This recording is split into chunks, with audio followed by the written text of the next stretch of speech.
أعوذ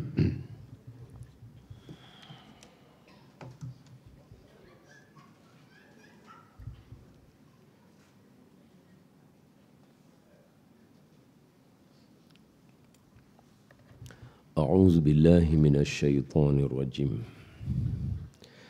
بسم الله الرحمن الرحيم.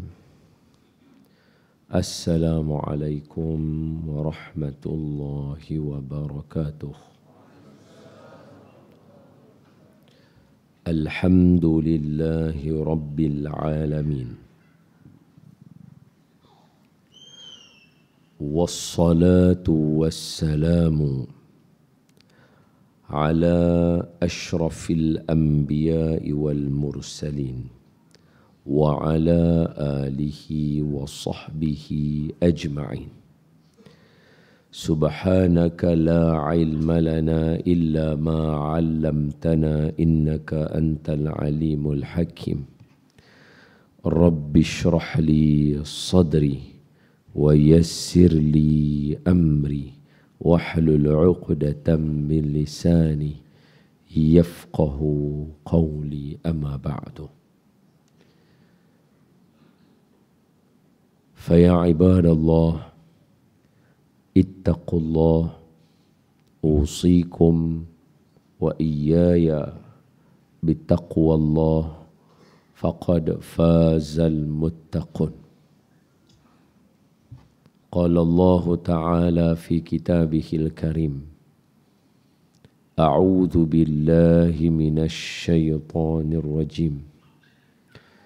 يا أيها الذين آمنوا اتقوا الله حق تقاته ولا تموتن إلا وأنتم مسلمون. Sadaqallahul azim.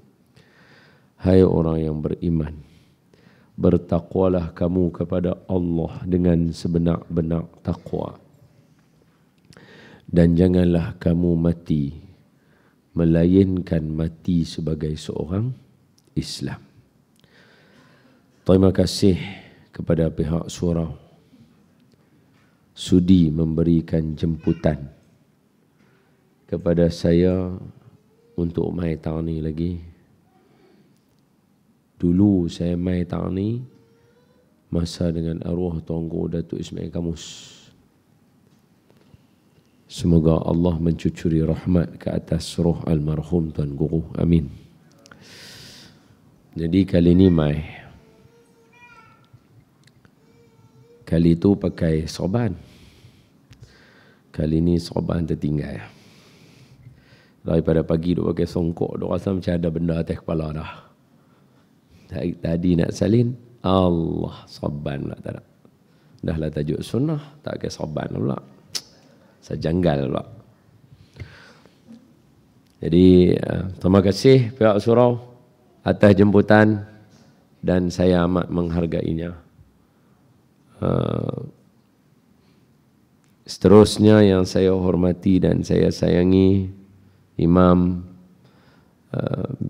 Bilal, asatizah, ustaz-ustaz, ustazah, tuan-tuan guru, para kiai, para habaib, ahlul bait yang ada dalam majlis ini yang bersangka baik dengan saya.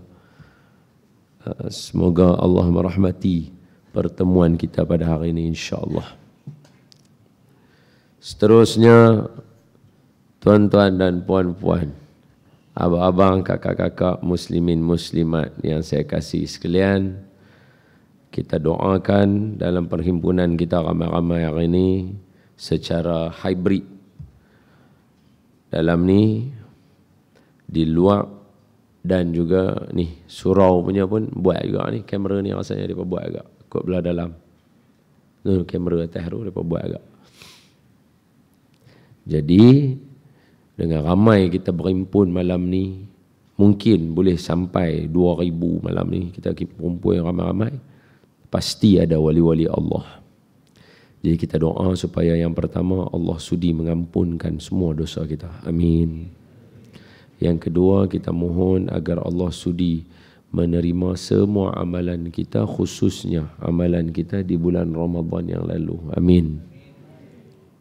Yang ketiga, kita mohon supaya Allah Ta'ala sudi mematikan kita dalam mati yang baik. Amin. Dan nombor 4, khusus untuk malam ni, kita berdoa agar Allah Ta'ala melapangkan dada kita, menenangkan hati kita, sanubari kita, agar pengajian hari ini saya boleh manfaat, tuan-tuan boleh manfaat, insya-Allah. Amin ya rabbal alamin. Semua sihat? Alhamdulillah. Hujan lemau sikitlah kita, slow steady. Hari ini tajuk diberikan kepada saya sunnah, relevan tak relevan dan sebagainya lah. So tajuk dia sunnah. Jadi bila tajuk sunnah, ada 1-2 perkara lah yang kita kena buat. Pertama, bila dah kata sunnah, confirm lah, takkanlah tak sebut nama Nabi Muhammad pula. Bila kita nak sebut nama orang lain kan, confirm kita akan sebut nama baginda. Maka setiap kali dengar nama Nabi Muhammad, berselawatlah sama-sama sallallahu alaihi wasallam. Walaupun saya saat lagi baca Nabi Muhammad sallallahu alaihi wa ala alihi wasallam, tuan-tuan baca sallallahu alaihi wasallam pun cukup. Tak payah ni. Yang penting baca bagi ramai-ramai. Saya sebenarnya jujur, saya suka kelas ataupun pengajian yang macam ni. Biar orang tempatan yang ramai, and biar kita sembang adik-beradik. Saya lebih suka. Kalau terlalu perdana sangat, nanti orang lain yang datang dulu. Orang dari Korea duduk belakang, dari rumah dekat. Jadi saya suka macam ni. Saya suka aura macam ni. Yang kedua, saya nak mohon, malam ni kita kena baca qasidah lah, no? Kita baca sama-sama ramai-ramai. Sedap lah sikit. Kalau saya seorang-seorang tu, sedih lah pula. Boleh ya? Boleh lah kan. Semua lagu yang semua kita tahu lah. Saya tak baca lah kitab-kitab maulid yang besar-besar, tak baca. Kita baca, kita tahu sudah lah.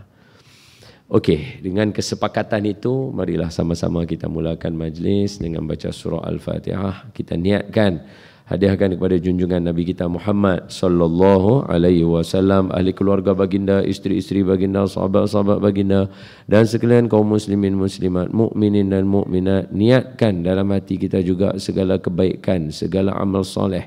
Berhimpun kita malam ni ramai-ramai, kita duduk sama-sama, kita berkumpul dengan kalangan orang soleh, duduk dalam rumah Allah, sembahyang maghrib berjemaah, menantikan sembahyang Isyak berjemaah, dengan niat baik, dengan menuntut ilmu, dengan dengar Quran, dengan dengar hadis. Sekali kita akan baca semua tu. Dengan segala kebaikan itu, kita niatkan juga kepada kedua ibu bapa kita, datuk nenek kita, moyang kita, guru-guru kita, para masyayikh kita, terutamanya nostalgia kita dengan Tuan Guru almarhum Tuan Guru Datuk Ismail Kamus, dan juga kepada para alim ulama salafus saleh. Dan niatkan juga kepada orang-orang terdahulu daripada kita, jiran tetangga kita, rakan tawalan kita, dan niat kepada sekalian kaum muslimin muslimat. Tambahkan niat pada malam ini agar Allah selamatkan Malaysia daripada bala, wabak, penyakit, persengketaan. Selamatkan negara kita daripada tangan-tangan orang yang jahat. Selamatkan negara kita daripada musuh yang berada di keliling kita. Jadikan semua orang-orang mudanya mempunyai jati diri, orang-orang dewasanya alim agar boleh mendidik orang-orang muda dia. Niatkan dengan semua yang tuan-tuan buat malam ini dan Al-Fatihah yang kita akan baca ini, Allah Ta'ala jadikan menteri-menteri nanti di kalangan mereka yang soleh dan tawadhu' agar memimpin negara kita ke arah yang diridai Allah. Bisirril Fatihah. A'udzu billahi minasyaitonir rajim. Bismillahirrahmanirrahim. الحمد لله رب العالمين الرحمن الرحيم مالك يوم الدين إياك نعبد وإياك نستعين اهدنا الصراط المستقيم صراط الذين أنعمت عليهم غير المغضوب عليهم ولا الضالين آمين. بسم الله الرحمن الرحيم. اللهم افتح علينا حكمتك وانشر علينا من خزائن رحمتك يا أرحم الراحمين والحمد لله رب العالمين. Jom kita mulakan dengan bagi salam pada Nabi dululah, no? Assalamu alayka ya Rasulullah. Assalamu alayka ya habibi ya Nabi Allah. Assalamu alayka ya Rasulullah. Assalamu alayka ya habibi ya Nabi Allah ya Rasulullah. Dia punya syair dia saya ambil. Qalbun bil haqqi ta'allaq wa li ghari hira ta'allaq. Qalbun bil haqqi ta'allaq wa li ghari hira ta'allaq. Yabki yas'al khaliqahu fa'atahu al-wahyu fa'ashraq. Iqra ya Muhammad. Assalamu alayka ya Rasulullah. Assalamu alayka ya habibi ya Nabi Allah. Assalamu alayka ya Rasulullah. Assalamu alayka ya habibi ya Nabi Allah ya Rasulullah. Raqqat aynaya syauqan wa li taibata dharfata ashqan. Raqqat aynaya syauqan wa li taibata dharfata ashqan. فأتيت إلى حبيبي فاهدأ يا قلب ورفقا صلي على محمد. يلا السلام عليك يا رسول الله. السلام عليك يا حبيبي يا نبي الله. السلام عليك يا رسول الله. السلام عليك يا حبيبي يا نبي الله يا رسول الله. اللهم صل وسلم وبارك عليه وعلى آله صلى الله وسلم عليه. Sumber utama orang Islam adalah Al-Quran dan Sunnah. Sumber utama nombor satu, bahasa buku panggil sumber premier. Bahasa kita panggil sumber utama. Kalau dalam kitab-kitab Arab dia panggil sumber apa? Dia panggil sumber naqli. Kita punya dalil utama kita. Bukan akli, bukan akal yang fikir. Yang naqli, yang tak boleh tolak. Sebab apa? Sebab sumber itu luar daripada otak pemikiran kita. Yang ni orang Islam tak terror dah lah patutnya. Benda-benda melibatkan luar kepala otak ni orang Islam kena terror dah. Pasal mana ada benda dalam Islam 100% logik semata-mata. Kalau logik semata-mata, Isra' Mi'raj tak boleh nak jadi. Bulan 1 nanti kita nak sambut Isra' Mi'raj ni, Jamadil ni, kita ni Jamadil Awal, lepas ni Jamadil Sani, Rajab kan. Bulan 1 Rajab. Kalau ikut logik, tak boleh nak kita bincang tentang Isra' Mi'raj. Macam mana? 2, Perang Badar. Mana boleh 313 lawan 1000? Tak kena tu. Kalau ikut tu kena titik. Atau bahasa kita semalam kita tengok geng-geng ni duk main masa Cameroon kena dengan Serbia pada first half tu, nampak macam awal kan, second half tu kita panggil, kita kena apa? Kena ayam. Dia duduk tengah-tengah tu, tapi tak apa, boleh catch up balik. Okey, clear. Tapi point dia nak bagi tahu kata apa? Kita kata Allahumma salli ala Sayyidina Muhammad. Sumber utama untuk orang Islam mestilah Al-Quran, mestilah As-Sunnah, sebab tak ada daripada dua sumber ni yang boleh dihurai dengan kepala otak manusia. Tak boleh, tak akan boleh. Bukti, tadi satu kita bagi surat merah. Nombor dua, Perang Badar. Kalau lagu tu, orang Perang Badar kena ayam 1,000 orang keliling 300. 3 orang lawan seorang. Mana boleh nak menang? Logik dia tak boleh menang. Tengok bahasa kita. Logik dia tak boleh menang. 2. 3. Mana nak jumpa satu buku yang paling tinggi di standard manusia? Kalau manusia ni buku paling tinggi, kira profesor punya buku lah kita kata. Itu kira A1 lah buku. Kita menghormati semua cendekiawan di negara kita dan di seluruh dunia. Jadi kita bagi tahu lah yang standard paling tinggi. Kira siapa yang ada doktorat ni, doktor apa, kira buku dia kemah. Kemah macam mana tara sekalipun, takkan ada satu orang yang berani tulis buku saya tak ada salah. Siapa berani cek, saya tak takut. Mana ada. Buka semua buku. Awal dia akan tulis apa? Amatlah menghargai sekiranya ada sebarang teguran kepada kesalahan yang ada dalam penulisan saya. Betul tak betul? Tapi Quran tak. Quran mana ada? Dia berani cabar. Dia kata wa in kuntum fi raibim mimma nazzalna ala abdina fa'tu bi suratin min mithlih wad'u syuhada'akum min dunillahi in kuntum sadiqin. Kalau hampa rasa ragu-ragu, rasa tak percaya, hampa buat mai.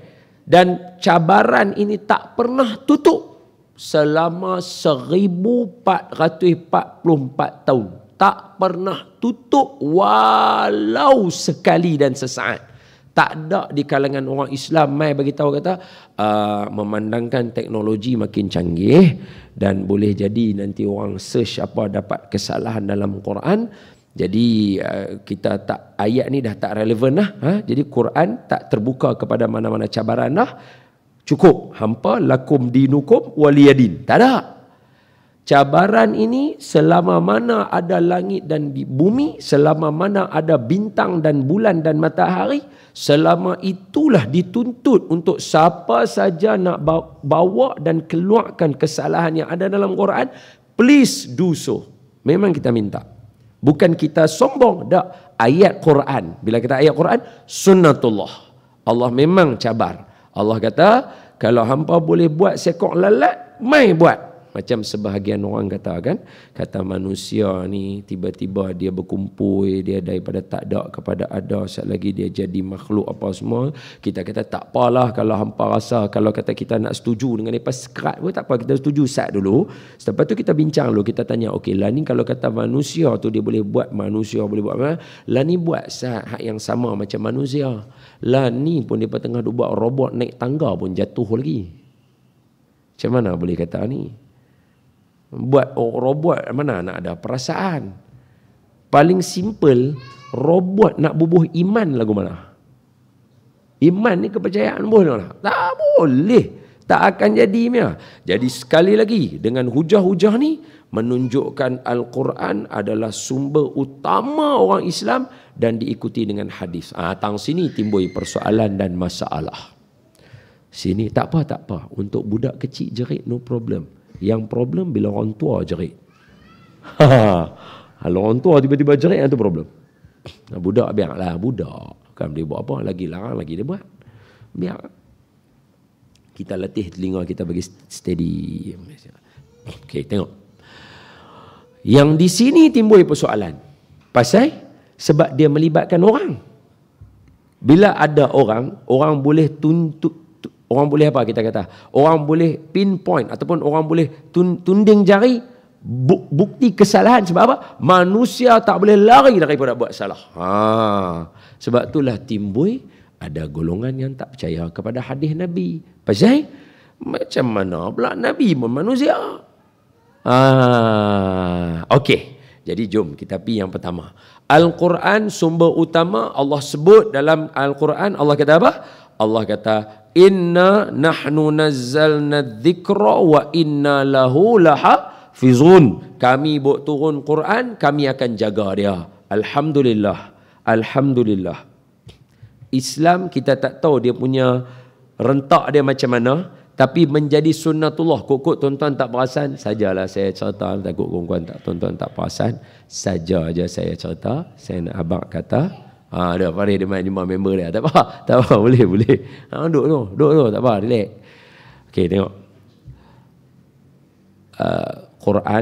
Quran bila dia main sebagai sumber utama kita. Allah kata kami buat turun Quran dan kami jaga dia.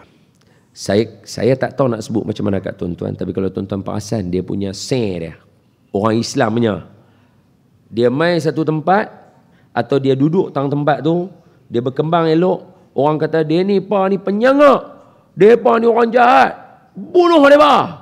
Maka pakat ramai-ramai orang main bunuh orang Islam. Tahu-tahu kelompok yang bunuh kita, depa semua akan masuk Islam, jadi banyak balik. Masa Mongol main makan orang Islam, lepas tu berapa ramai daripada kalangan Mongol jadi orang Islam? Betul? Europe, berapa banyak duk makan orang Islam? Berapa banyak orang Europe masuk Islam? Betul tak betul? Sebab tu Islam dia punya dalil dia tak akan mati. Bila dia tak akan mati, jadi kita jangan risau, sebab bila berlaku saja dia akan lipat ganda. Berlaku saja dia akan lipat ganda. Islam tak akan mati punya. Dia akan terus. Saya tak tahu dia punya matematik dia macam mana. Tapi lagi dia diserang, dia akan bertambah lagi. Lagi diserang, dia akan bertambah lagi. Lagi diserang, ambil je. Tuan-tuan ambil tak mana? India, berapa banyak. Tuan-tuan ambil China. Bunuh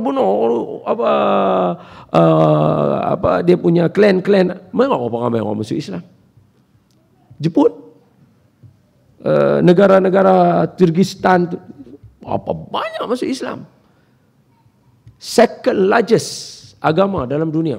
Tapi bagi saya lah, agama pertama. Mungkin dah calculation orang lain buat. Cuba kalau bagi kita tuluslah. Mana boleh agama yang paling berkembang pesat dalam dunia, tapi nombor 2 dalam dunia agama paling ramai. Habis tu yang mereka masuk Islam takkan tak berkurang belah ni. Logik je lah, tak apalah, khalas. Tapi nak beritahu kata apa? Allah kata aku buat turun Quran, aku akan jaga dia. Macam mana? Ambil semua kitab agama lain dalam dunia ni, semua tak kisah. Tuan-tuan ambil Veda, tuan-tuan ambil Buddha punya kitab, tuan-tuan ambil Brahma punya kitab, tuan-tuan ambil Bible, Old Testament, New Testament, tuan-tuan ambil Bible yang Paul punya ke, ambil yang New Edition punya ke, tuan-tuan ambil yang encyclopedia punya mana ke version, ambil lah mana pun, bakang semua. Ambil Quran, bakang juga semua Quran. Tak perlu tunggu budak tahfiz. Jemaah surau ad-diniyah pun boleh baca lah. Sepakat pula tu. Tak perlu saya khawatir. Contohnya, alamak, Quran semua kena bakang lah. Macam mana nak buat ni? Baiklah, okey. Chapter pertama. Saya baca, tuan-tuan sambung. Senang sikit saya nak tulis. Saya baca, tuan-tuan sambung. Boleh? Bismillahirrahmanirrahim. Maliki yaumiddin. Sambung. Tak ada siapa khilaf. Starting, kick off pun, iya tu semua betul. Tak perlu risau. Kalau kitab agama lain, chapter 1 nak tulis siapa punya. Dan tuan-tuan tolong senaraikan dekat saya, event menghafal Taurat Injil yang berlaku dalam dunia. Tak ada. Ini sesuatu yang kita kena ponder lah, kena fikir lah. Takkan benda ni saja-saja kan? Itu chapter pertama. Ambil chapter kedua. Tengah-tengah sikit. La ta'khuzuhu sinatun wala naum. Sambung. Tak ada khilaf. Tak akan ada khilafnya. Hafiz Quran kan semua? Tu kita nak abang korang. Belum hafiz Quran, orang biasa saja pun tak akan ada khilaf. Chapter 2. Chapter 2 hujung. Chapter 2 hujung. Amanar rasulu bima unzila ilaihi min rabbihi wal mu'minun. Sambung. Nampak? Tak perlu risau. Starting kick off pun orang dah tahu dah. Dia tak ada kata yang ni kata kuluh, ni pergi kata fama pula tiba-tiba. Tak ada. Tuan-tuan tak akan dengar. Walaupun slip sekali tak akan dengar. Baik, ambil ke depan sikit. Juzuk tengah sikit.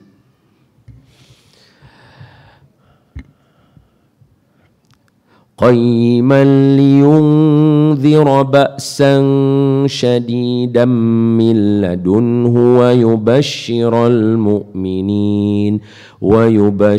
المؤمنين الذين يعملون الصالحات أن لهم أجرا حسنا. Sambung.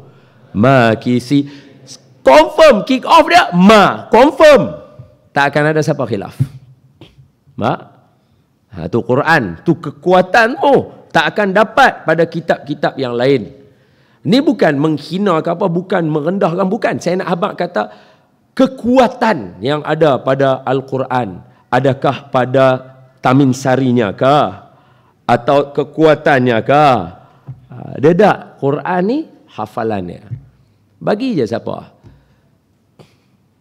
Ambil belakang sikit. Dalam sikit daripada tengah. Tadi tengah juzuk 15. Ambil dalam sikit. Wa ma anzalna ala qaumihi min ba'dihi min jundim minas sama wa ma kunna munzilin. Sambung. Confirm. Starting dia pun boleh dengar. Orang semua akan baca in kanat illa sayhatan. Betul? Yes. Tu tengah tu. Tu tengah-tengah Quran tu. Bukannya ni dah masuk ke juzuk 23 dah tadi. Ambil dalam sikit lagi.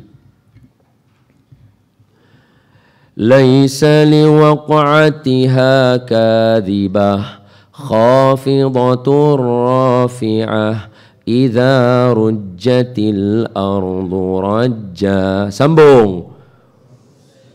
Mula pun, buka mula pun wah, sama. Tak ada khilafnya. Saya bukti kat tuan-tuan ni. Belajar tahfiz ke? Yang tahfiz ni depan ni. Yang belakang bukan belajar tahfiz. Tapi kita boleh sambung. Sepakatnya kita pada chapter yang sama. Yang belakang tak payah sembang lah. Kalau dah tengah yang susah, hujung kiri kanan dah boleh sambung. Hak belakang, jam mata ya.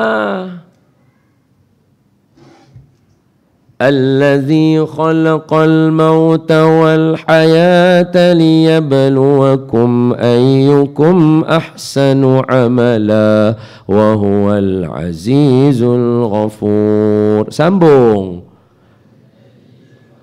Sab'a samawa tibaqa ma tara. Ayuh, sama sebiji. Tak akan ada khilaf. Saya yang ni lagi teruk. Tak habaq pun chapter berapa. Betul tak betul? Yes. Jadi dalil-dalil ini menunjukkan tak akan ada sumber yang paling utama melainkan Quran. So dalam sumber utama ni dia ada satu ayat.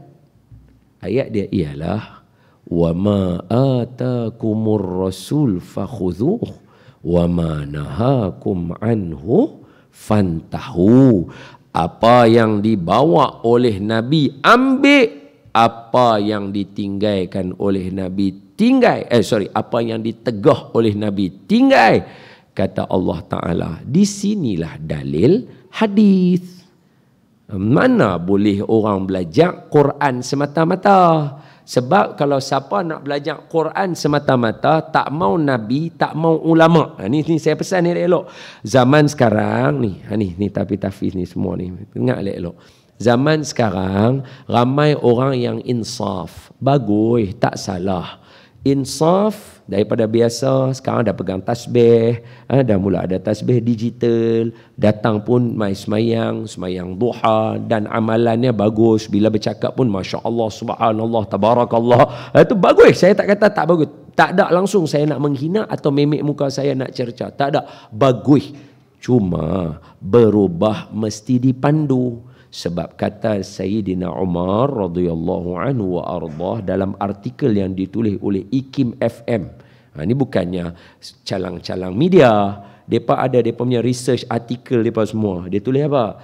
Dia kata Sayyidina Umar, tajuk dia berkaitan dengan orang-orang yang berdosa ni. Tajuk dia punya makalah dia tu tentang dosa, pendosa dan taubat. So dalam tu dia kata apa? Sayyidina Umar kata, sesiapa yang cuba mengenali agama, beramal dengan agama, tetapi tidak mengenal jahiliyah, dia akan sesat. Dia nak buat agama, tapi dia tak tahu jahiliyah tu apa. Dia tak tahu ignorance tu apa. Dia akan sesat. Jadi sebab tu kat kita, bila nak berubah, bagus. Tapi bila berubah, dia mesti berguru. Tak apa Ustaz, saya baca Quran pun saya faham. Betul baca Quran faham, tapi belum tentu kita mahir. Manusia cakap satu perkataan pun faham. Saya bagi bukti kat tuan-tuan. Boleh? Kita jalan-jalan, nak lintas jalan. Tahu-tahu ada kereta nak mai. Tak pernah orang kata, "Woi, kereta mai lari." Tak pernah. Orang kata apa? Kereta. Satu perkataan. Faham tak faham? Faham kan? Betul ya? Ayo. Nak faham okey. Tapi betulkah kita mahir? Tak, belum tentu. Sebab tu kena perlu guru. Contoh paling mudah sekali, paling mudah. Contoh lah, ni contoh paling mudah saya bawa tuan-tuan.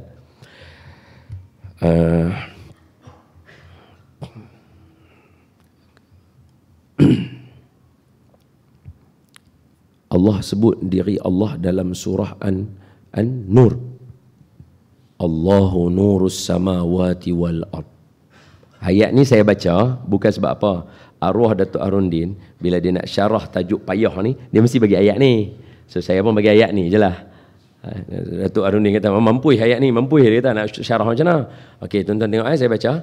Tuan-tuan kalau nak bergenjak ke dekat-dekat sikit apa, tak ada masalah, boleh. Majlis ilmu memang macam tu. Nah, ibu-ibu kalau sempit kat belakang bagi tahu, kita boleh genjak ke depan sikit lagi, tak ada masalah. Okey. Selesa tak ibu-ibu kat belakang tu? Okey lagi.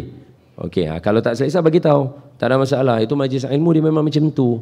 Sebab Allah sebut dalam Quran surah Al-Mujadalah, ya ayyuhallazina amanu idza tafassahu fil majalis. Ini bukan saya cakap, ayat Quran deh. Surah Al-Mujadalah ayat 11, ayat bawah sekali. Ya ayyuhallazina amanu idza tafassahu fil majalis fafsahu yafsahillahu lakum wa idza qila inshuzu fanshuzu yarfa'illahu allazina amanu minkum wallazina utul ilma darajat. Orang beriman, kalau dikatakan kepada kamu tolong bagi ruang sikit dalam majlis ilmu, nampak? Allah yang bagi tahu kat kita dalam majlis ilmu akan ada berlaku proses mengubah kedudukan. Buat. Lepas tu idza qila inshuzu, bila dikatakan kepada kamu bangkit saya ubah sikit, fanshuzu, bangkit. Barulah yarfa'illahu allazina amanu minkum, diangkatkan darjat kita yang ada ilmu. Macam itulah. So that's why saya tanya tau, jangan silap. Bukanlah kata nak marah surau apa sempit apa, tak ada. Saya bagi tahu je dalam majlis ilmu dia ada sistem dia. Don't worry. Kalau tak sempit lah Ustaz, boleh ke depan sikit, kita boleh genjak, tak ada masalah. Okey? Don't worry. Bagi belajar elok-elok. Okey, sambung. Allah kata apa dalam Quran? Ni Allah nak abang diri dia. Allah kata apa? Allahu nurus samawati wal ard. Allah lah cahaya langit dan bumi. Dah cahaya pula bila yang Allahnya cahaya. Kalau Allah cahaya, Allah sama dengan makhluk lah pula. Macam mana nak syarah tu?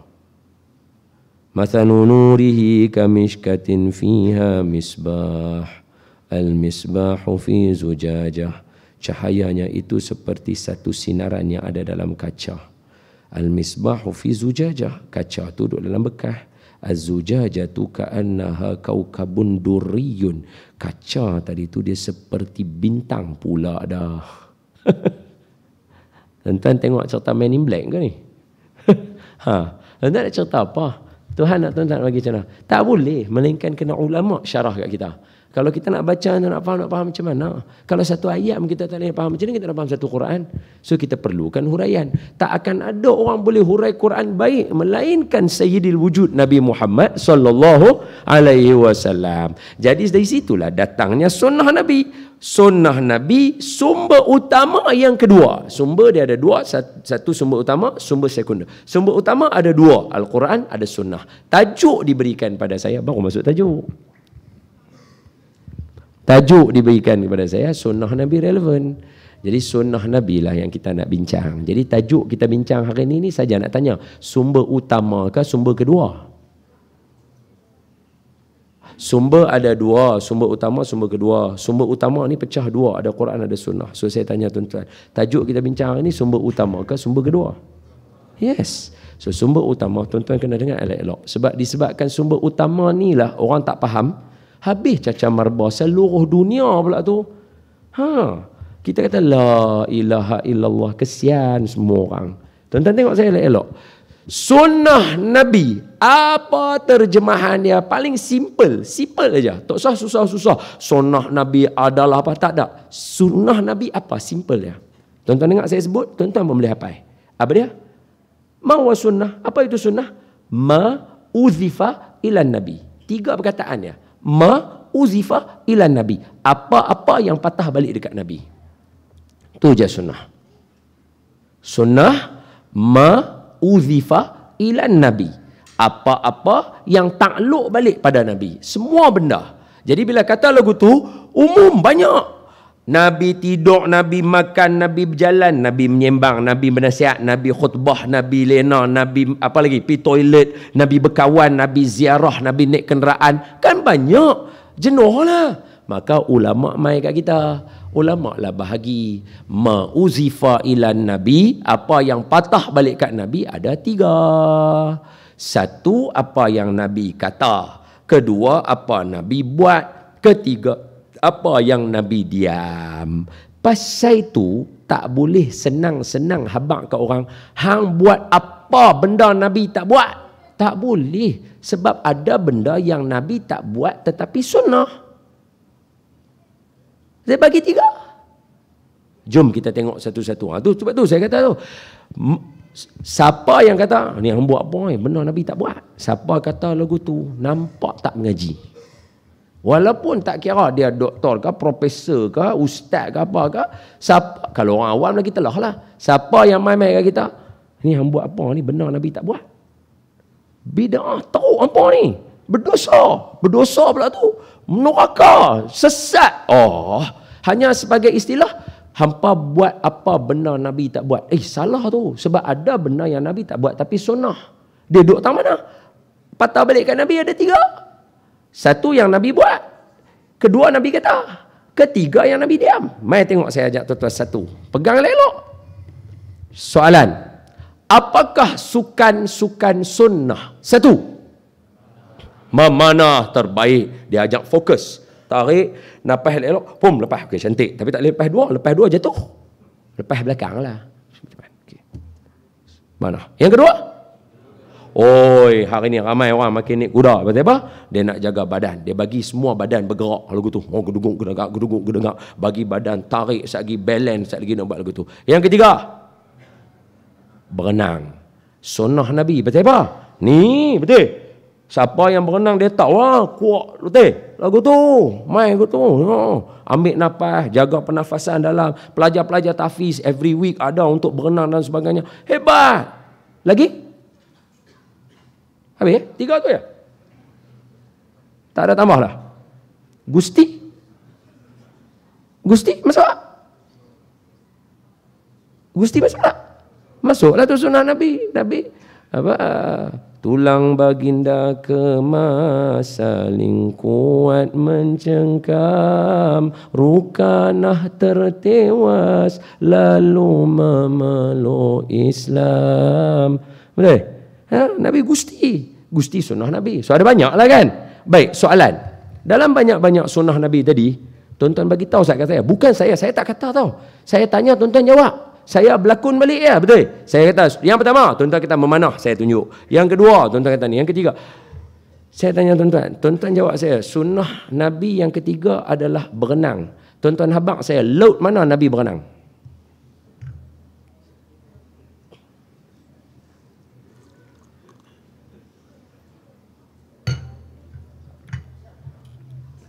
Bokmai saya satu dalil Nabi berenang di mana-mana laut ketika Nabi. Mana nak tahu, saya ni tak mengaji banyak. Jadi boleh jadi tuan-tuan ada jumpa hadis Nabi. Nabi berenang di Laut Merah ketika Nabi nak berhijrah. Nabi berenang ketika mana Nabi melintasi titian Isra' dan Mi'raj. Saya tak tahu. So saya tanya tuan-tuan. Bomailah saya kok siapa ada biasa dengar Nabi berenang mana-mana laut. Tuan-tuan tak boleh jawab, betul? Tapi soalannya, berenang tu sunnah Nabi tak? Ya, tang mana? Nabi cakap. Nabi tak buat. Tapi Nabi habaq, alimu auladakum sibah. Ajarkan anak kamu berenang. Jadi kalau siapa kata hamba buat apa benar Nabi tak buat, berenanglah sunnah paling pembohong atas muka bumi. Betul? Ramai yang mula duk. Habis itu yang bergaduh selama ni, gaduh atas dasar apa? Gaduh tak ada ilmu, lagi bahaya. Itu tak boleh. Ini sumber utama. Jangan kita dia ada satu apa kita nak kata, don't put fear in people just because you want to control people. Tak boleh. Itu salah tu. Kita letak bagi manusia takut untuk kita kontrol manusia. Tak boleh. Kita bagi ilmu, manusia tak perlu dikontrol. Pandailah dia buat sendiri. Nabi nak kontrol macam Saidina Umar nak kontrol macam mana? 2/3 dunia dalam genggaman dia, betul? Macam mana dia kontrol? Tak ada. Bagi ilmu, bagi akhlak. Pandailah manusia hidup. Tak ada masalah. So sekarang tuan-tuan nampak tak pentingnya pembahagian saya tunjuk tuan-tuan satu persatu. Bila kita faham, senanglah kita nak selesai masalah. Jom saya start daripada awal balik. Okey, boleh? Tadi saya timbulkan persoalan bagi tuan-tuan nampak. So, nombor 1, patah balik. Sunnah, apa dia? Ma'udhifa ilan Nabi. Boleh sebut kah? Saya sebut ma, tuan-tuan sebut ma, saya ajak tuan-tuan satu-satu. Okey, sunnah ialah ma'udhifa ilan Nabi.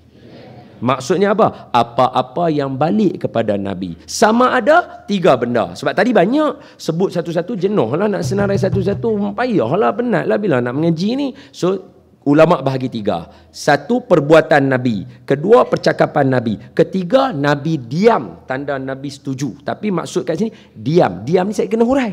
Tak apa saya hurai kat tuan-tuan. InsyaAllah satu persatu. Don't worry. One by one kita pergi.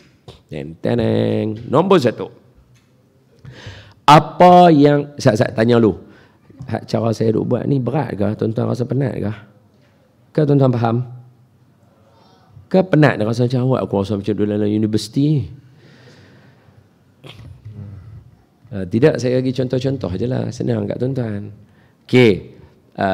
Sunnah yang pertama, sunnah yang Nabi buat. Semua.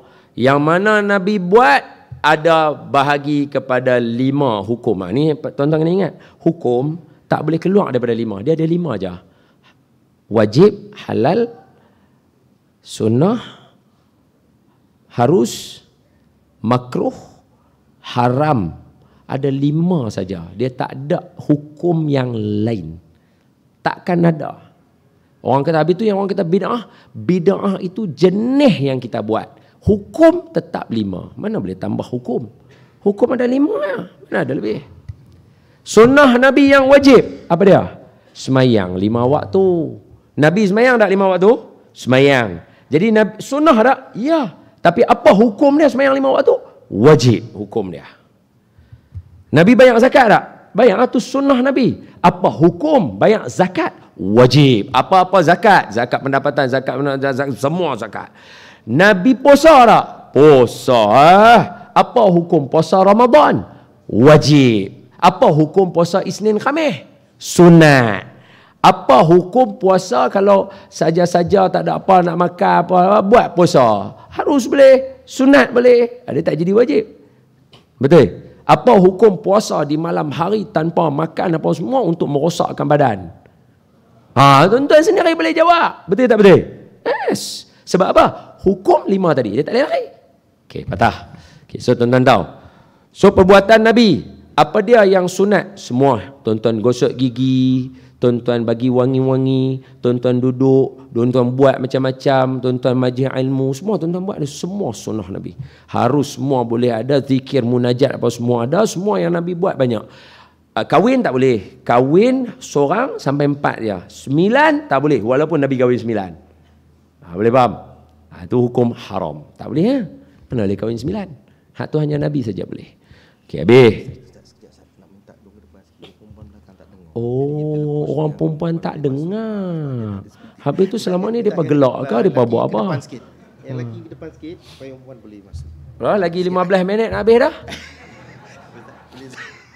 Minta ke depan sikit, jadi orang perempuan boleh masuk. Mai iza tafassahu fil majalisi fafsahu yafsahillahu lakum. Bila lagi nak buat ayat Quran ni kan? Mai. Semoga Allah mengangkat darjat kita. Habis 15 minit lagi nak habis guna. Manadan. Dan.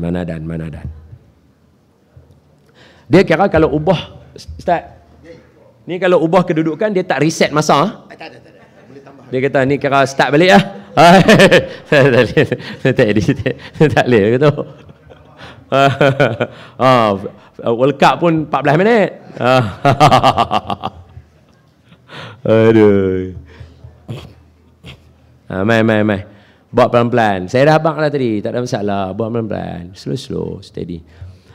Salla alaika Allahu ya Adnani ya Mustafa ya Safwatan Rahmani alhamdulillahi alladhi أعطاني هذا الغلام الطيب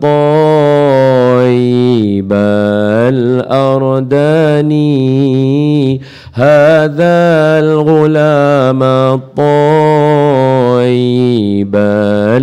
الأرداني الله semua صلى عليك الله يا عدناني يا مصطفى يا وتن رحماني الحمد لله الذي أعطاني هذا الغلام الطيب الأرداني هذا الغلام الطيب الأرداني saya ambil قد ساد في المهدي على الغلمان أعيده بالبيت ذي الأركان حتى أراه بالغ البنيان أنت الذي سميت في القرآن أنت الذي سميت في القرآن يا الله صلى عليك الله يا عدناني يا مصطفى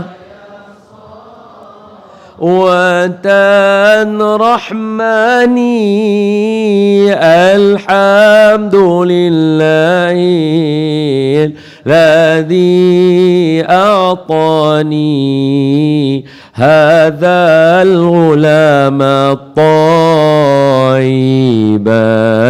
الأرداني هذا الغلام الطيب الأرداني أحمد مكتوب على الجنان صلى عليك الله في الأحيان يا ربنا بالمصطفى العدناني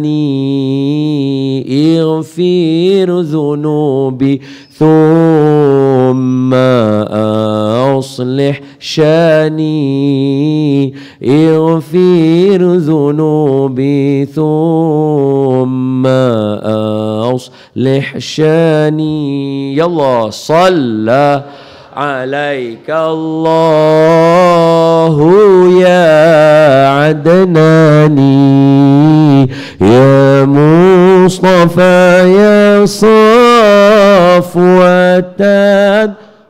ماني الله الله يا الله الذي أعطاني هذا الغلام الطيب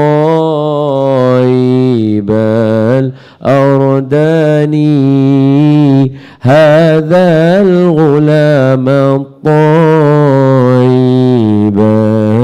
الأرداني اللهم صل وسلم وبارك عليه وعلى آله صلى الله وسلم عليه.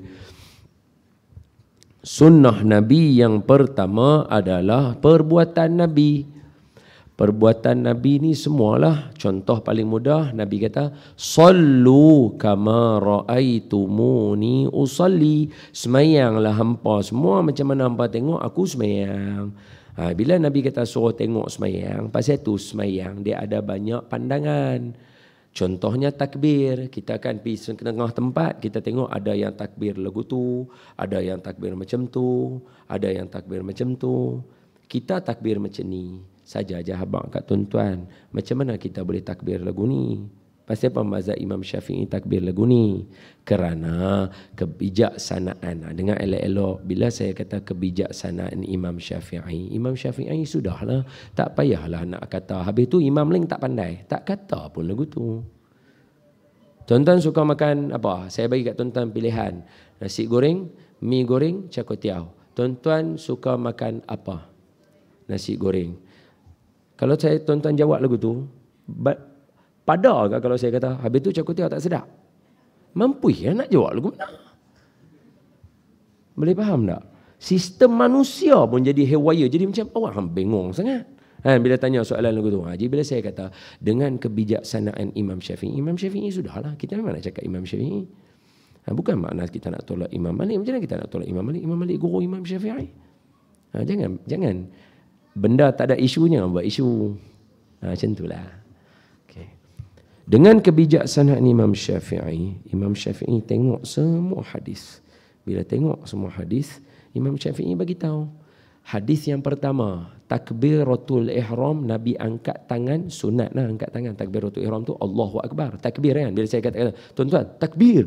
Tuan-tuan, Allahu Akbar. Mana ada orang angkat tangan dia? Sebab takbir tu lafaz je, alif dalam ha, alif kat bara, Allahu Akbar. So bila kita takbiratul ihram, Allahu Akbar, permulaan sembahyang. Sunat dia angkat tangan. Okey, baik. Sunat angkat tangan ni lagu mana? Imam Syafi'i kata, hadis yang pertama, angkat tangan mesti di bahagian depan dada. Makna tak boleh buat lagu tu. Sebab ada hadis yang sahabat-sahabat kita yang mana yang kita tengok mazhab lain, kalau dia angkat dia buat lagu tu, Allahu Akbar. Pasal apa? Memang betul ada hadis Nabi depan dada. Maknanya di bahagian depan. Yang kedua, takbir tak lebih ni. Panggil apa? Ni apa? Saya tahulah telinga. Ni. Cuping yang ni. Hamba jangan bohong saya. 2 kali dah. Lagi kenal lah kita penyangak jual penyamun. Ni apa? Ujung telinga lah kot no. Betul lah no, ujung telinga lah tak ada nama. Dia tak ada nama, cuping kat ni. Dalam hadis Nabi, Nabi kata apa? Sahabat kata, Nabi mengangkat takbir tidak lebih cuping telinga. Jadi tak boleh takbir lagu tu. Allahu Akbar, salah. Sebab tu semua orang takbir dalam lingkungan ni saja. Sebab apa? Tak lebih cuping telinga. Okey, cantik. Tak lebih hujung telinga. Lepas tu, Ada pula hadis kata Nabi takbir berbetulan dengan cuping telinga. Ni tang sini. Maknanya Nabi takbir, sebab tu kita tengok kawan kita setengah-setengah mazhab, dia akan takbir macam ni, betul? Lepas ini cuping berbetulan dengan cuping telinga. Jadi Imam Syafi'i dia campur semua, sebab semua betul. Apa dia? Nabi takbir tidak melebihi hujung telinga pada jari yang paling panjang. Betul tu? Nabi takbir depan dada. Dan ibu jari bertentangan dengan cuping. Nampak? Tu kita Allahu Akbar. Gabungan semua hadis Nabi tadi. Tu Imam Syafi'i. Boleh faham tak? Cerdik Imam Syafi'i ni. Cerdik Imam Syafi'i ni. Semoga anak-anak kita pun jadi cerdik. Amin ya rabbal alamin. Anak-anak kita sekali lah. Amin. Hak gini pas saya cerdik tak boleh pula. Hak gini jadi belalang. Okey, sambung. Allahumma salli ala sayyidina Muhammad. Baik. Sunnah Nabi yang Nabi buat apa dia? Khudhu anni manasikakum. Ambil daripada aku perbuatan haji umrah hamba semua. Lepas tu kita tahu lepas ni buat apa, lepas ni buat apa. Sebab Nabi buat. Nabi tawaf, Nabi sa'i, Nabi cium Hajarul Aswad, Nabi ambil tongkat Nabi letak kat Hajarul Aswad. Banyak dalil-dalil dia. Semua tu Nabi buat. Nabi tak kata, Nabi buat. Nabi pergi toilet kaki kanan, Nabi keluar toilet kaki kiri. Orang tanya macam mana Nabi ada toilet? Tak mana toilet Nabi semua? Tak, Nabi special. Nabi dalam satu hadis, ni kalau anak-anak nak tahu, dalam satu hadis yang diriwayatkan oleh Sayyidina Jabir bin Abdullah radhiyallahu anhu wa ardah. Sayyidina Jabir ni kalau tuan-tuan nak pergi rumah dia, lah ni masih ada. Ingat hapai nama taman dia. Apa nama taman dia? Taman dia nama nama kawasan Bani Haram. Kalau tuan-tuan type dalam Google pun tuan-tuan dapat Bani Haram. Ba nun ya ekor lagu tu Bani Haram. Ha ra alif mim Bani Haram. Dekat Bani Haram dia ada Masjid Bani Haram. Masjid Bani Haram tu lah rumah Sayyidina Jabir. Tempat tu apa dia yang sempoi sangat? Tempat yang Sayyidina Jabir isteri dia masak kambing sikit dia, sekok Sayyidina Jabir tengok dalam peperangan Khandaq atau peperangan Ahzab. Tengok kat kawasan tu Nabi duk buat kerja dengan sahabat semua penat. Tapi tuan-tuan kena ingat tu zaman tu bukan zaman sekarang lah. Zaman sekarang bangunan penuh. Zaman dulu padang pasir adalah rumah 2-3 kerat. Jadi tak ada lah nampak macam jauh sangat nak lintah bangunan. Dia lurus dia turun gitu. Sayyidina Jabir tengok, ya Allah, Nabi kuatnya bekerja, perut Nabi lapar apa semua. Sayyidina Jabir balik pergi rumah dia. Ayah Sayyidina Jabir nama Sayyidina Abdullah, itu syahid dalam peperangan Uhud. Tu balik dia tanya ke isteri dia, ada nak makan apa-apa sikit, nak jamu Nabi makan, nak tengok penat Nabi buat kerja. Hak orang lain tak apalah kat depa, jamu Nabi dulu, Nabi penting. Lepas tu isteri dia kata, ada sekok kambing kat belakang tu ya, abang pergi sembelih bang, saya boleh masak lah, sedap sikit. Dan suami dia kata cantik, pergi sembelih, lapar apa semua, bagi kat wife dia masak. Tu wife dia kata, kita ada tepung sikit, saya boleh buat lah, dapatlah dalam 5-6 roti lah, tarik ni roti canai, roti hak besar. Kalau pergi restoran Arab tu dia lempak kat kita roti semeja, kita kata ni roti kan meja. Ni roti kan meja. Dia bagi kat kita bulat besar lah, roti tu. Dan lah dapat 2-3 keping. Cantik. Sayyidina Jabir pun bila dia tengok isteri dia duk masak, dia pun pergi menuju ke medan peperangan Khandaq yang Nabi tengah korek lubang parit tu. Masa tu tak perang lagi. Dia pun pergi kat Nabi. Dia kata, ya Rasulullah, dia bisik, ya Rasulullah, saya ada lah sikit makan untuk dalam 4-5 orang. Hak Nabi rasa Nabi nak ajak, Nabi ajak lah main rumah saya. Tapi 4-5 orang tak ada lah banyak. Nabi dengar lagu tu, Nabi buat pengumuman, wahai tentera muslimin, jom makan dekat rumah Jabir. Mampui.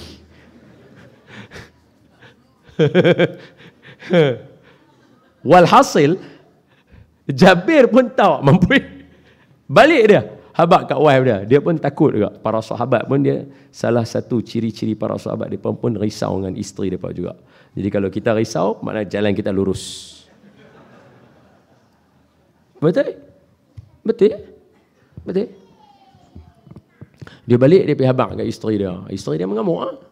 Dah orang duk habaq 4 orang, bawa satu bala tentera. Biasalah suami, bukan ai Nabi. Salah kita kan. Bukan, itu imam yang ajak minum. Itu standard. Itu Tuan-tuan bacalah sirah, tuan-tuan jumpalah yang tu. Jadi bila kita tengok tu, alah sama je dengan kita. Apa masalah dia? Family je kan, keluarga. Keluarga bahagia, sonok.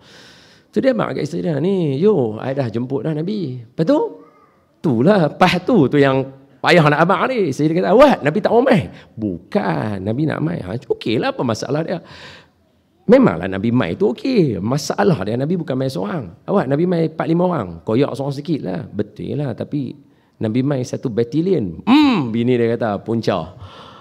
Ni semua punca, bini dia kata. Tu lagu mana? I tak tahu. Ada dobat, I tak tahu. Dia kata, tinggal kat suami dia. Suami dia gelabah. Bila dia gelabah, dia duduk gelabah, dia tunggu kat rumah tu. Nabi mai. Nabi masuk rumah tu dulu. Nabi abang kat kawan-kawan, hampa semua tunggu kat luar. Nabi masuk rumah dulu. Nabi kata, mana dia makanan yang hang ada tadi tu? Jabir kata, hak ni je. Nabi kata, tak apa, biar aku yang bagi. Nabi kata, biar aku bagi. Nabi pun cerdik.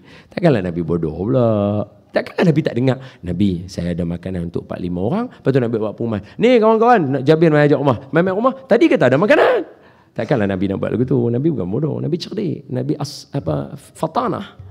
Sifat Nabi fatanah, betul? Nabi kata, mana dia makanan? Dia kata, hak ni kuah, kambing, hak ni roti. Nabi kata, tak apa, tutup.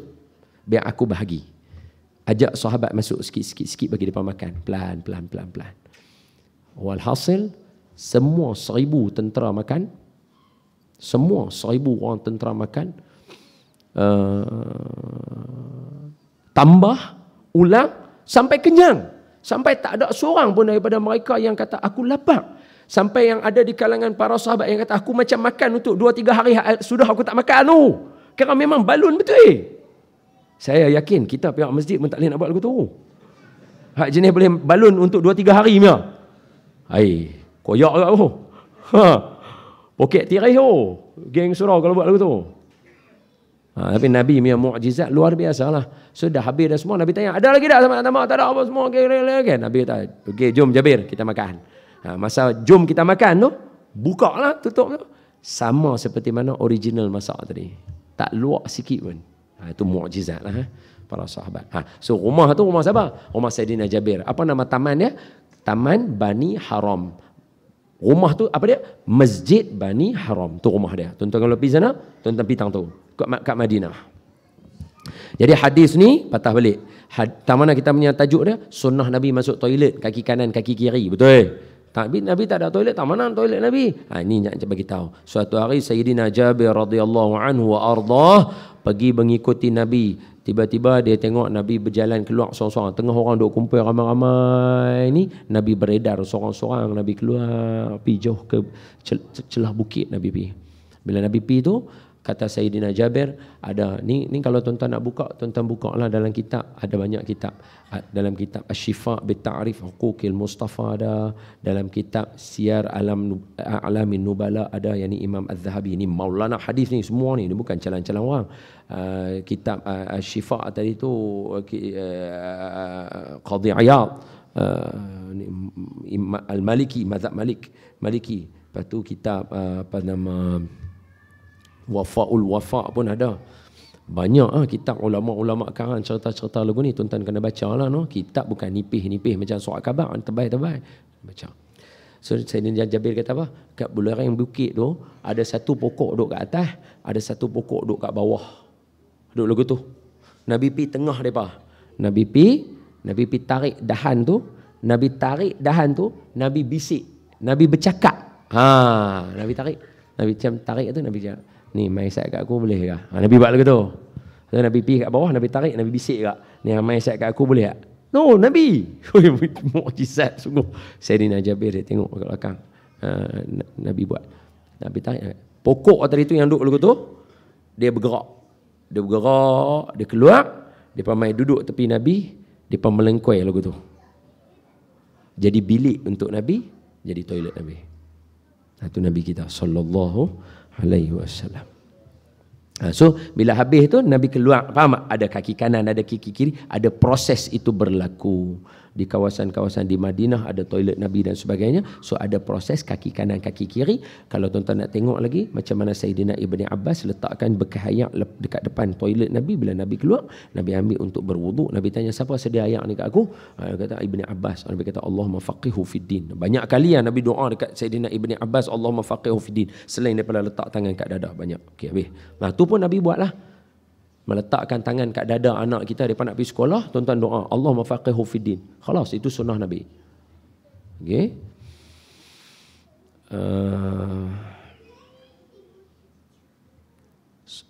Sunnah yang pertama yang Nabi buat. Sunnah yang kedua, hak Nabi cakap. Semua hak Nabi cakap. Apa dia? Baca Fatihah, Nabi kata sabar, Nabi kata jangan marah. Hadis Nabi, la taghdab, tu hadis 40 Imam Nawawi, itu semua perkataan Nabi. Jangan marah, kawan kamu dengan kawan kamu itu, kamu berkawan dengan kawan kamu sama macam mana kamu sayang diri kamu. Sebab apa? Kalau kamu tak sayang mereka macam tu, tak sempurna iman kamu. Itu semua perkataan Nabi. Perkataan Nabi yang paling pendek yang dahsyat, la taghdab, dua perkataan. La, jangan, taghdab, marah. Dua perkataan. Ini power. Macam-macam ulama hurai. Lepas tu Nabi beritahu, min husnil islamil mar'i tarkuhu ma la ya'ni. Tanda Islam seorang tu kemah, dia tinggal benda yang tak ada kena mengena dengan dia. Lagi da' ma yaribuka ila ma la yaribuka. Tinggal benda yang hang confuse, ambil benda yang hang tak confuse. Senang. Itu semua Nabi cakap. Nabi cakap. Nabi pesan, ni nanti mai bulan Ramadan, jangan lupa satu bulan yang dipenuhi dengan rahmat, ada barakah dia, ada Lailatul Qadar. Itu semua Nabi cakap. Malam Lailatul Qadar, malam 27, Nabi cakap. Faham tak? Itu semua cakap. Semua sunnah Nabi. Termasuklah berenang. Tadi saya dah hurai dah dekat tuan-tuan. Oleh yang demikian, wahai saudaraku, baca Yasin termasuk dalam perbuatan mana sunnah Nabi buatkan, Nabi cakap. Dah. Lekas. Tanya orang perempuan lu. Okey, orang tanya orang perempuan lu. Orang lelaki biasa dia reserve lu. Okey. Ajar baca Yasin, sunnah Nabi hak mana? Nabi buat ke Nabi kata? Nampak macam ada khilaf di situ. Hang pandai gelak kau orang. Aku tanya hamba ke mamboi. Okey, tuan-tuan pula. Sunnah baca Yasin, sunnah Nabi sunnah mulut ke, sunnah perbuatan ke, sunnah percakapan? Okey. Pasal apa tuan-tuan jadi khilaf lagu tu? Sebab tuan-tuan rasa macam dua-dua betul? Itulah jawapannya. Baca Yasin adalah sunnah Nabi pada dua-dua.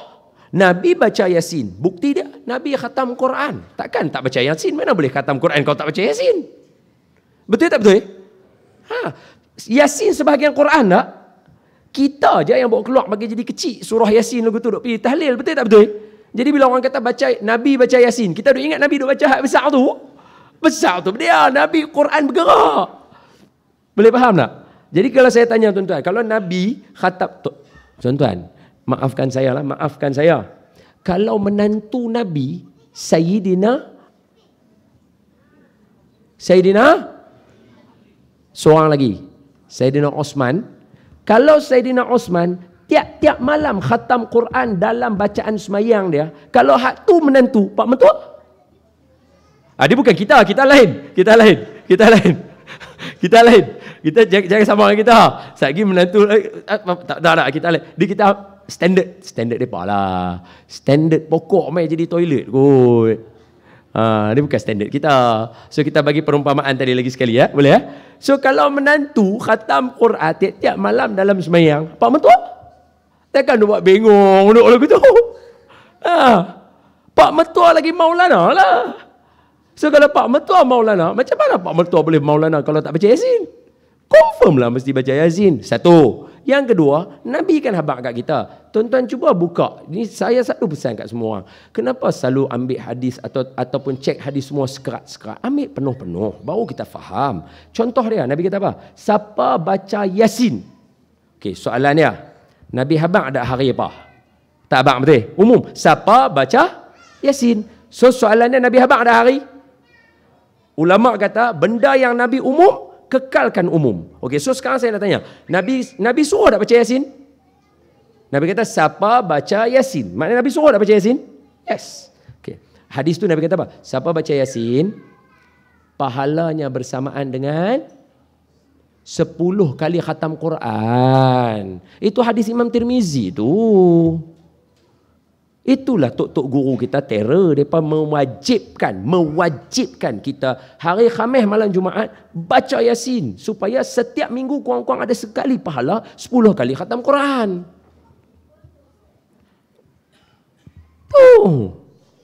Hantar baca hadis Imam Tirmizi tu. Nabi kata, hadis dia macam ni. Nabi kata, bacalah Quran kepada siapa yang baca Quran dengan keyakinan bahawa dia nak memohon pengampunan daripada Allah akan bagi dan tunai hajatnya. Dan siapa yang baca Yasin, dia mendapat pahala khatam 10 kali Quran. Itu hadis dia. Hadis Imam Tirmizi. Soalan, Nabi habang tak suruh baca hari apa? Tak. Hari Khamis termasuk tak dalam hari yang apa saja? Khalas. Apa masalah kita? Nabi suruh umum. Dia kata siapa seorang baca Yasin hari Khamis? Nabi tak baca. Pasal apa pula Nabi tak baca? Nabi suruh baca bila-bila. Khamis tu termasuk bila-bila lah. Anytime. Dia kata tu hampa duk tetapkan malam Khamis baca Yasin. Kita manusia kalau tak ada disiplin macam mana nak jadi? Tara disiplin pun tengok wak-wik macam mana. Tu tara kat rumah dah pesan lah. Pergi surau lagi jangan duk bising. Betul?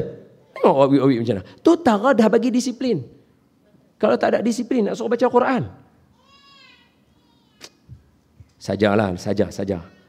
Kita lebih tekun membaca Yasin di surau Khamis malam Jumaat daripada kita baca Waqiah di rumah setiap hari. Harui. Betul tak betul? Susah. Tu. Jadi saya bagi tahu ulama mendisiplinkan kita. Wih, lajak dah. Ni injury time 14 minit dah ni.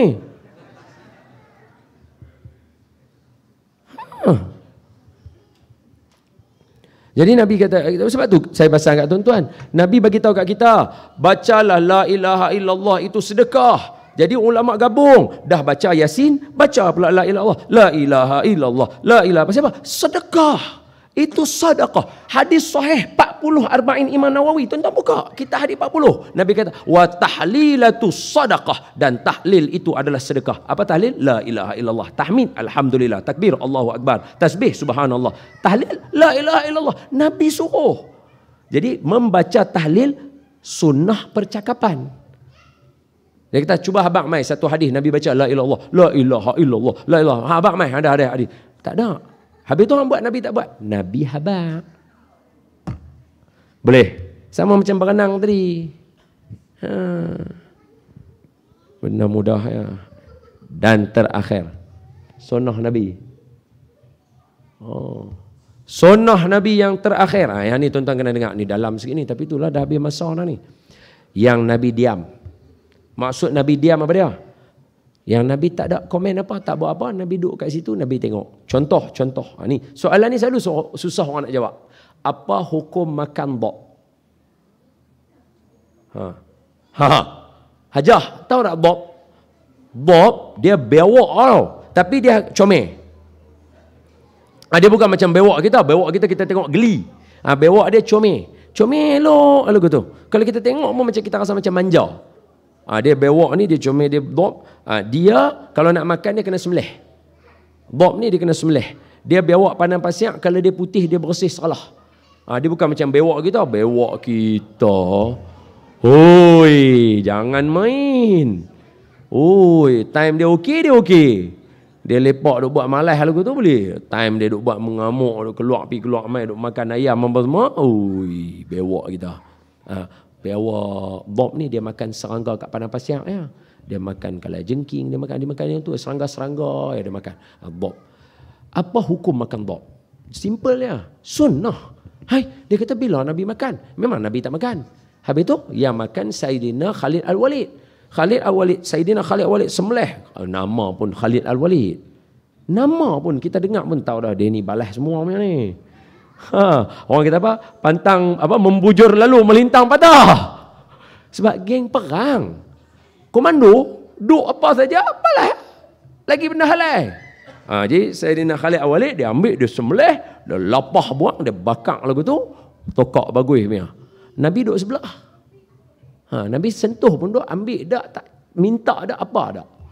Jadi Nabi buat apa tu? Nabi duduk senyap tu. Maknanya Nabi setuju dia makan. Jadi Sayyidina sekali lagi ambil hadis bagi habis. Jadi Sayyidina Khalid Al-Walid pelawar dekat Nabi. Nabi, makan nak? Nabi kata, aku satu bangsa yang bangsa aku tak makan binatang ni. Nabi habaq lagu tu. Nabi tak kata pun makanan ni haram, makanan ni tak boleh makan. Nabi kata aku satu kaum yang kaum aku tak makan makanan ni. Tapi hang makan tak ada masalah.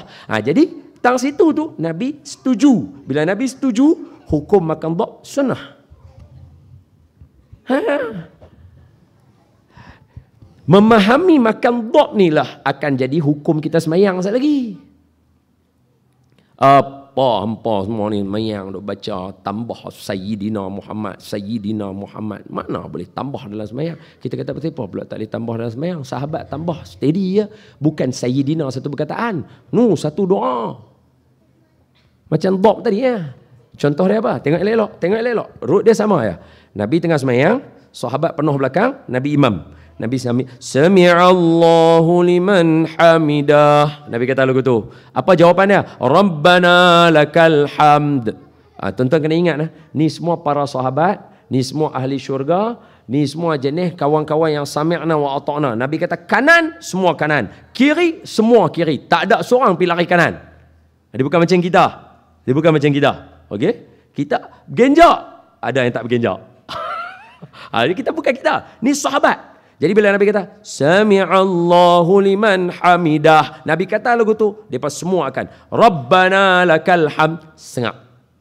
Bila sengap tu ada satu suara, hamdan katsiran tayyiban mubarakan fih. Cuba bayang surau kita lagu ni, Tok Imam seorang-seorang depan, Tok Imam mikrofon pun tak pakai. Tok Imam off mikrofon.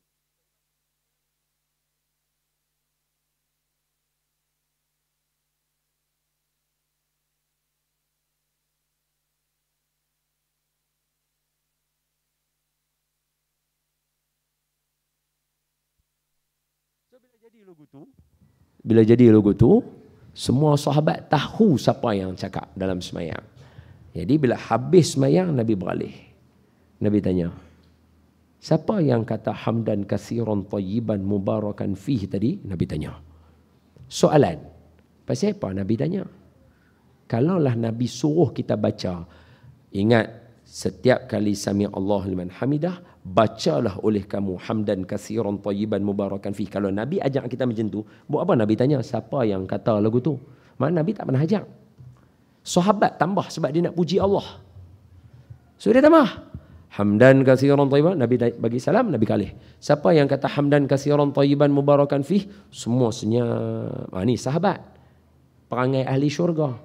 Walaupun dia tahu, dia senyap. Dia bukan kita. Cuba kalau kita. Mata. Masalah kita.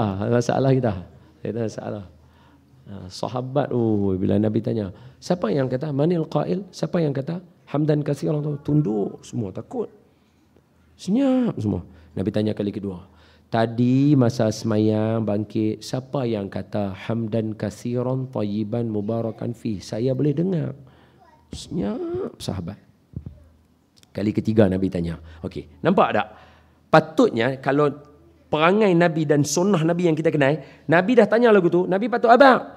Siapa yang kata tadi dia telah buat sunnah aku, ingat tak yang aku pesan hari tu dekat Khandaq? Contohnya Nabi ada bagi tahu lagu tu. Ini tak ada apa. Nabi tanya lagi sekali. Siapa yang kata tadi? Senyap semua. Nabi sambung, Nabi kata, ketika ucapan itu dicakap, aku tidak melihat melainkan 30 malaikat berebut-rebut bawa perkataan itu. Sahabat tadi, saya. Berani tadi ingat Nabi marah. So semua dialog tu penting sebab dia menunjukkan situasi dia supaya kita faham. Sebab tu sahabat masa meriwayatkan cerita ni, dia tak cerita terus. Salah satu sunnah membaca selepas Sami'allahu liman hamidah Rabbana lakal hamdan katsiran. Tak, dia cerita peristiwa yang berlaku supaya jadi pengajaran kat kita. Nabi suruh? Tak. Tapi bila sahabat buat, Nabi setuju. Nabi kata bagus. Itu sunnah Nabi. Sunnah Nabi. 1, 2. Allahumma salli ala sayyidina. Cukup lah 1 sudah. Dia main pukul 9 ni tak apa nak keluar lah ni. Biasanya lah pukul 9 tak apa nak jadi dah. Macam Cinderella kena balik lah. Apa yang kau gelak? Apa yang aku cakap? Allahumma salli ala sayyidina Muhammad. Jadi saya patah balik. Tuan-tuan, sunnah Nabi tak pernah mati. Daripada dulu sampai sekarang, letaklah siapa pun tokoh yang cemerlang, semua terlibat dengan sunnah Nabi. Hanya sahaja kita tak tahu. Masa PKP, basuh tangan, sunnah Nabi kan? Saja saya ulang sikit lah. Basuh tangan, sunnah Nabi. Apa nama, ni pakai mask. Mask ni kan sunnah Nabi. Mana sunnah Nabi? Mask tu kan sunnah Nabi. Mana dia? Nabi kata, sesiapa yang pada dia ada bersin atau ada penyakit, atau dia bersin, maka tutuplah dengan menggunakan kain. Tutuplah menggunakan. Nabi bagi isyarat, tutup menggunakan kain. Habis yang tuan-tuan duk tutup tu bukan kain kah? Ya, tutup menggunakan kain. Cara dulu lagu tu Hashim, lagu tu. Jadi zaman sekarang pakai yang tu Hashim. Sistem dia sama. Nabi pesan, sunnah Nabi. 3, penjarakan. Tuan-tuan mayang jarak-jarak, sunnah Nabi. Nabi habaq, kalau kamu berkomunikasi, hadis kalau kamu berkomunikasi dengan orang yang ada penyakit, duduklah kamu sejarak dengan dia sekurang-kurang jarak tombak. Tombak kan lebih kurang macam pembaris kuning kita tu, betul tak? 1 meter, 1,5 meter. Betul lah tu penjarakan. Sunnah Nabi hadis kan? Siapa kata tak relevan? Hadis Nabi totally akan relevan. Pasal apa? Sebab ada banyak benda yang kita tak dapat hadam daripada hadis Nabi yang luar biasa. Hadis 40 saja tuan-tuan baca, melengkapi keseluruhan kehidupan tuan-tuan sampai mati. Kalau hadis 40 hadis pun cukup sampai mati. Nuhat yang dihafal oleh para sahabat yang hadis Imam Bukhari 8,000. Jadi banyaklah. Daripada situ kesimpulan kita, hadis sunnah Nabi sentiasa relevan. Tutup kepala, rida, baju putih warna biru. Nabi ada baju merah, baju biru, baju belang. Nabi ada semua. Nabi ada cekak musang, Nabi ada collar tinggi. Sama, Nabi ada semua benda. Nabi ada baju terbuka, Nabi ada baju kancing. Ni semua nak baca kat mana? Yang dibaca dalam kitab Syama'il Muhammadiyah. Nabi, tuan-tuan yang main sini, ada setengah yang jenis style macam saya, suka pakai singlet dekat dalam. Nabi ada baju singlet dalam. Nabi ada satu bab dalam kitab Syama'il. Bab apa ibu? Bab maja'a fi sarawilin Nabi. Saya ulang sekali lagi. Bab maja'a fi sarawilin Nabi. Sarawil, dengar tak berapa kemah. Sarawil, dengar tak berapa kemah. Seluar. Faham. Nabi pakai seluar. Nabi ada seluar belah dalam dengan seluar slack macam tuan-tuan yang kemah ni. Nabi ada. Kena baca lah, dia ada dalam tu. So Nabi ada baju singlet, Nabi ada seluar belah dalam, Nabi ada kain plekat, Nabi ada kain macam tuan-tuan duk pakai kain ni. Nabi ada kain sarung, tapi dia tak sebut kain plekat, dia panggil kain sarung. Kita lah kain plekat lah, sama lah. Nabi pakai, benda tu Nabi pakai. Tu boleh faham So banyak nak bincang. Warna saja pun susah. Rumah Nabi, ibu-ibu, ada aja corak-corak, ada burung, ada binatang, ada corak-corak, ada aja dekat rumah Nabi. Sarung bantai kan, ibu-ibu punya bunga-bunga apa semua. Rumah Nabi ada. Baca dalam hadis. Yang tu pula nak baca kat mana? Baca dalam kitab Al-Halal wal Haram fil Islam yang dikarang oleh Syahid Dr. Ni baru meninggal, Yusuf Al-Qardawi rahimahullahu taala. Mesti Nabi petunjuk kita. Mesti. Wallahu a'lam. Bab terakhir ni sikit je, tak ambil masa banyak. Hubungan keluarga. Salah satu sunnah Nabi yang hilang hari ini adalah akhlak kita dengan ahli keluarga.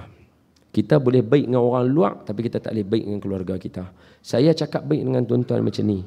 Saya mesti kena pastikan setiap kali saya sampai kereta depan rumah saya turun, saya kena mindset saya, aku kena cakap lagi 3 kali ganda lebih baik daripada aku cakap dengan orang masjid. Itulah keadaan saya tiap-tiap hari. Semalam sempat saya explain ke isteri saya apa yang ada dalam kepala otak berjambui ni. Dia jadi sayu. Dia kata, you fikir sampai tara lagu tu. Saya kata, mana boleh, itu sunnah Nabi. Nabi mesti kena ajak kita macam tu. Kalau saya cakap dengan tuan-tuan, suara saya tara ni, dengan keluarga saya kena cakap lagi lembut daripada saya cakap dengan tuan-tuan. Cabaran tak? Ya, cabaran. Tapi itulah yang akan jaga keluarga. Contoh mudah, ayah-ayah tengok, ibu-ibu tengok. Apa hukum meninggikan suara kepada Nabi? Ini contoh mudah aja. Apa hukum meninggikan suara? Kalau meninggikan suara tak boleh, bergaduh boleh tak dengan Nabi? Tak boleh lah. Boleh faham Itu mudah. Ayat dia apa? Ya ayyuhallazina amanu la tarfa'u aswatakum fawqa sautin nabiyyi wa la tajharu lah. Jangan tinggi suara dengan Nabi. Sebab tu para sahabat, contoh an Mu'adz bin Jabal radhiyallahu anhu qala qultu ya Rasulullah. Ini hadis 29 dalam hadis Arba'in Imam An-Nawawi. Apa dia Sayyidina Mu'adz kata? Dia kata macam ni, dengar elok-elok. An Mu'adz bin Jabal radhiyallahu anhu qala qultu. Daripada hadis ni, daripada Sayyidina Mu'adz bin Jabal. Ni Nabi punya khadam ni, 10 tahun duduk dengan Nabi ni. A1 punya ulama ni. Umur 18 tahun. No. Umur 13 tahun, 14 tahun. Dia duduk atas kuda. Nabi kata, ni hampir wakil aku, saya pergi hantar kat mereka sana. Pergi beritahu kat mereka hukum hakam sikit. Umur 14 tahun, duduk kuda, atas kuda. Wakil Nabi. Bawa kira hang turun tu. Hang siapa dia? Saya wakil Rasulullah. Gila. Semayang dia mesti sama macam Nabi. Rukuk dia mesti sama. Jalan dia. Faham tak? Dia wakil Nabi. Siapa dia? Sayyidina Mu'adz bin Jabal. So bila orang macam ni, bila dia kata apa? Ni pandai mak dia cubit. Main nangis sikit. Ustaz berhenti cepat sikit. Ustaz lembar. Melawak. Okay, tengok. Ya.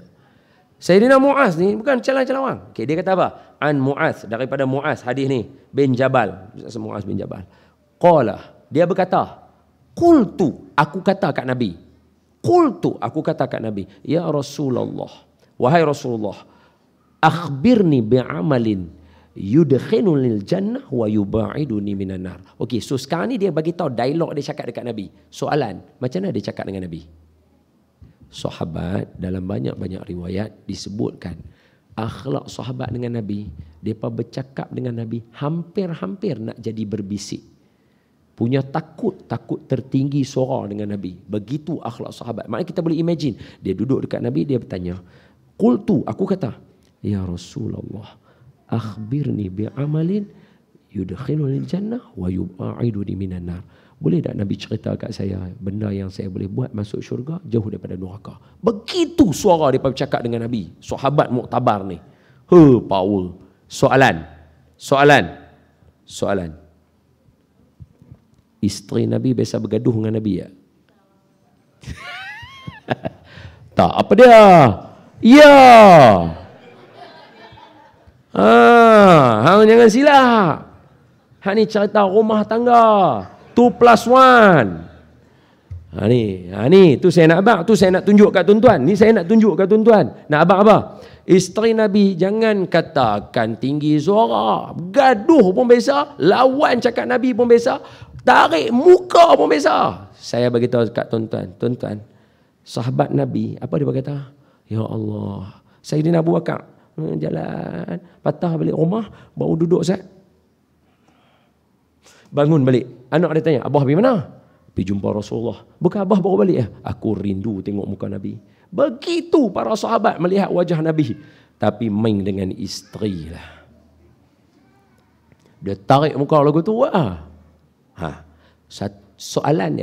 Persoalannya, patutnya Nabi lah orang yang lebih layak berkata kepada isteri Nabi, hamba semua dalam neraka. Hamba lawan cakap aku. Sebab peristiwa itu berlaku kepada Sayyidina Umar.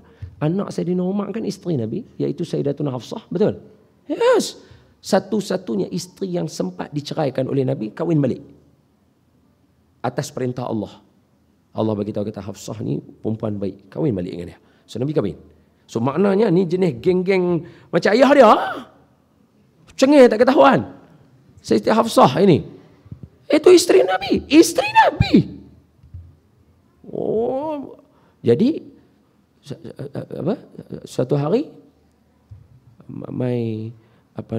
Sayyidina isteri Nabi berselisih dengan Sayyidina Umar. Sayyidina Umar kata siapa? Ummu Salamah ke siapa? Sayyidina Umar kata, aku nak tanya hamba dengan Nabi kalau bercakap, hamba tinggi suara bergaduh. Hamba biasa bergaduh dengan Nabi. Dia tanya lagu tu. Siti isteri Nabi yang seorang ni kata, lah standard lah. Anak kamu pun gaduh dengan Nabi. Dia dengar Hafsah gaduh dengan Nabi. Dia pergi rumah Hafsah. Dia kata, hang tak takut dengan Tuhan ke gaduh dengan Nabi? Sebaik-baik semula-mula manusia. Oi, Siti Hafsah blur nak jawab lagu mana. Sebab standard dia apa? Orang semua nampak itu Nabi. Tapi bagi orang perempuan, tu laki aku. Tuan-tuan nampak Ustaz Don. Isteri Ustaz Don tak? Itu lelaki aku. Tuan-tuan boleh faham? So kalau Nabi steady, kita kena lagi steady. Steady. Jangan gaduh. Jangan kalau bahasa budak-budak hari ni, jangan koyak. Dalam keluarga ni jangan koyak. Nak buat macam mana? Isteri kita itulah sunnatullah dia. Dia ada jalan dia. Mai dia syok. Sekali dia rasa dia nak tengkin kita, ikut suka dia. Jadi kalau kita nak fikir, apa tinggi suara? Nabi Muhammad pun kena. Tak apa lah ya. Nabi hak semayang cukup pun kena. Aku hak semayang lebih kurang. Tak apa lah. Jadi kita akan cepat settle lah. Kita akan cepat settle down lah. Itu bahasa saya lah dalam keluarga ni. Bukan ada setengah orang kata, apa Ustaz Don ni suka menceritakan buruk keluarga ni. Bukan saya cerita buruk keluarga. Saya nak bagi tahu kata, Nabi orang paling berhak untuk nak komen semua benda dalam kehidupan keluarga Nabi. Tapi Nabi lah orang paling steady sekali, dia tak koyak. Ulama bincang, pasal apa? Saya bagi petua dia satu kat tuan-tuan. Tahu jawapan dia apa? Jawapan dia zikir. Zikir.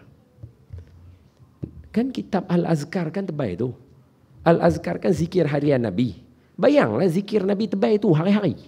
Kita selai. Tu yang cepat koyak. Oh, selai. Jadi kita kena ada banyak zikir. Lepas mayang kena zikir, masa dalam perjalanan zikir, naik motor pergi kerja zikir. Zikir ni dia akan menjadikan jiwa kita kaya. Bila jiwa kita kaya, kita tak akan cepat koyak, insya-Allah. Ini pesanan ulama, bukan saya. Saya pun amal lang tu lah bila balik rumah dan sebagainya. Sebab apa? Nak cakap, kena cakap elok. Dia nak gaduh dengan kita tak boleh nak tinggi suara dengan dia. Sebab kita yang tahu sunnah Nabi dan sebagainya. Benda tu. Jadi apa yang menjadi kekuatan jiwa kita? Zikir. Zikir. Bukan minum kedai kopi. Pergi minum kedai kopi satu part lain, yang tu pergi lepak tak apa. Tapi nak jadi kekuatan bukan yang tu. Kekuatan zikir. Zikir banyak-banyak. La ilaha illallah. Ikut suka. La ilaha illallah, astagfirullah, subhanallah. Ikut suka, pilih mana-mana nak buat. Dia kata saya nak buat semua. Try tengok larat tak larat. Pilih tu ya. Hak geng-geng ni pun Allah. Tu geng-geng yang duk zikir pun baca Allah ya. Kita nak buat semua hang kemas sangat. Yang geng-geng Maulana pun baca satu ya, kita Maulana. Baca yang kita boleh sudah.